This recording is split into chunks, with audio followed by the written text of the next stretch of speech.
இயேசு கிறிஸ்துவின் இனிதான நாமத்தில் இன்றைய ஆவிக்குரிய சிந்தனைக்கு உங்களை அன்புடன் வரவேற்கின்றோம். இப்போதும் ஒரு பாடலுக்கு பின்பு உங்கள் சிந்தையை தெளிவிக்கும் ஆவிக்குரிய செய்தியை கேட்கலாம். எலியாவின் தேவனும் நீர்தானையா, கருத்தாக ஜெபித்திட கிருபை தாருமே. எலியாவை போல உந்தன் முன்பு உறுதியாய் நின்றிட பலன் தாருமே. எலியாவை போல உந்தன் முன்பு உறுதியாய் நின்றிட பலன் தாருமே. எலியாவின் தேவனும் நீர்தானையா, கருத்தாக ஜெபித்திட கிருபை தாருமே. ஜெபத்தை கேட்டு அதற்கு பதில் கொடுக்கிற அல்லது ஜெபத்தின்படி காரியங்களை செய்கிற இயேசுவின் இனிதான நாமத்தினால் உங்களை வாழ்த்துகிறேன். வேதத்திலும் இந்த நாளிலும் கூட நம்முடைய ஆவிக்குரிய சிந்தனைக்காக யாக்கோபின் நிருபம் 5ஆம் அதிகாரம் 17-18 நான் வாசிக்கிறேன். எலியா என்பவன் நம்மை போல் பாடுள்ள மனுஷனாய் இருந்தும் மழை பெய்யாதபடிக்கு கருத்தாய் ஜெபம் பண்ணினான். அப்பொழுது 3 வருஷம் 6 மாதமும் பூமியின் மேல் மழை பெய்யவில்லை. மறுபடியும் ஜெபம் பண்ணினான். அப்பொழுது வானம் மழையை பொழிந்தன, பூமி தன் பலனை தந்தது. எலியாவின் ஜெபத்தை கர்த்தர் அப்படியே கேட்டிருக்கிறார். நீ வேதத்தில் 1 ராஜாக்கள் புஸ்தகம் 17ஆம் அதிகாரத்திலிருந்து வாசிப்பீர்கள் என்று சொன்னால் எலியாவின் ஒவ்வொரு ஜெபத்திற்குமே கர்த்தர் பதில் கொடுத்திருக்கிறார். வானத்திலிருந்து அக்கினி இறங்கும்படி ஜெபிக்கிறார். அக்கினி இறங்கி பலியிடப்பட்ட இந்த காளைகளுடைய எல்லாம் மாம்சத்தை பட்சித்து போட்டு மற்ற ஜனங்கள் எல்லாம் கர்த்தரே தேவன் என்று சொல்லுகிற அளவுக்கு மகிமையான காரியங்கள் அன்று நடந்தது. அதோடு மட்டுமல்ல, மழை பெய்யக்கூடாதுன்னு ஜெபம் பண்றார். மழை பெய்யவில்லை. ஆண்டவர் கேட்டு மழையை நிறுத்தி வைக்கிறார். மீண்டும் 3.5 ஆண்டுகள் கழித்து மழை பெய்யிட்டு ஆண்டவரேன்னு சொல்றார். பஞ்சம் பெருசா இருக்குது. அதையும் கர்த்தர் கேட்டு மழையை பெய்ய வைக்கிறார். பாருங்களேன், இதிலிருந்தே நாம் புரிந்து கொள்ளலாம், இயேசுவானவர் பூமியில் இருக்கும் பொழுதெல்லாம் ஜெபியுங்கள் ஜெபியுங்கள் ஜெபியுங்கள் என்றுதான், இடைவிடாமல் ஜெபியுங்கள், சோர்ந்து போகாமல் ஜெபியுங்கள், விழித்திருந்து ஜெபியுங்கள். ஏன்? அவர் ஜெபத்தை கேட்க ஆயத்தமா இருக்கிறார். ஆனால் நாம் ஜெபிக்க யோசிக்கிறோம், புலம்பிட்டே இருக்கிறோம், முறுமுறுத்து கொண்டே இருக்கிறோம். நாமே முடிவு சொல்லி விடுகிறோம், இது இப்படிதான் இருக்கும், இது மாற போறதில்லை, எனக்கு தான் நல்லா தெரியுமா. இங்கதான் பிரச்சனை இருக்கிறது. நம்முடைய ஜெபத்தை கேட்க ஆண்டவர் ஆயத்தமா இருக்கிறார். நாம் ஜெபிக்க ஆயத்தமா இருக்கிறோமா? நம்மை போல பாடுள்ள மனிதன் எலியா. நாம் என்ன பண்ணுகிறோம்? ஜெபிப்பதை தாண்டி மற்ற காரியங்களை தான் செய்து கொண்டிருக்கிறோம். தேவனுக்கு தெரியப்படுத்தும் போது, தேவனோடு பேசும் பொழுது, இந்த காரியங்கள் இப்படி இருக்க ஆண்டவரேன்னு சொல்லி ஜெபிக்கும் பொழுது நிச்சயமாகவே நம்முடைய விண்ணப்பத்தை கேட்க வாஞ்சிடு. ஏன்னா ஜெபியுங்கள் சொன்னவர் ஜெபத்தை கேட்டுத்தானே ஆக வேண்டும். அந்த சிந்தனைகளை பார்ப்போம். ஒரு அருமையான குடும்பம். அந்த கணவன் குடிக்க ஆரம்பித்தார். குடி பழக்கத்துக்கு அடிமையாகவே மாறிவிட்டார்.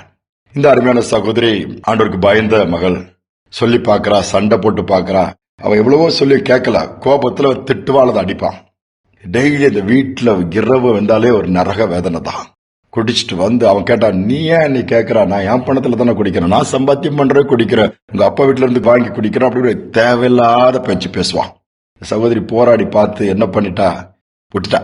முழுவதுமா நீ கேட்கறதும் கிடையாது, சண்டை போடுறதும் கிடையாது. சாப்பாடை செய்து வச்சு சாப்பாடு கூட கவனிக்க வேண்டிய வேலையை மட்டும் செஞ்சுட்டு அமைதியா இருக்க ஆரம்பித்தா. இந்த மனுஷனுக்கு புரியல, என்னடா எல்லா நாளும் குடிச்சிட்டு வரும்போது சண்டை போடுவோம், அப்ப கொஞ்ச நாளாவே எதுவுமே பேசாம அமைதியா இருக்கிறதுக்கு என்ன காரணம்?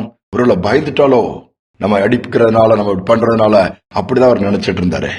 ஆனா நடந்தது என்ன தெரியுமா? இங்க சண்டை போடுறது, அவன்கிட்ட பேசி போராடுறதெல்லாம் விட்டுட்டு அந்த சகோதரி இவன் குடிக்க போகும்போது மற்ற நேரம் கிடைக்கும் போதெல்லாம் முழங்கால் படிட்டு ஜெபிக்க ஆரம்பிச்சிட்டா.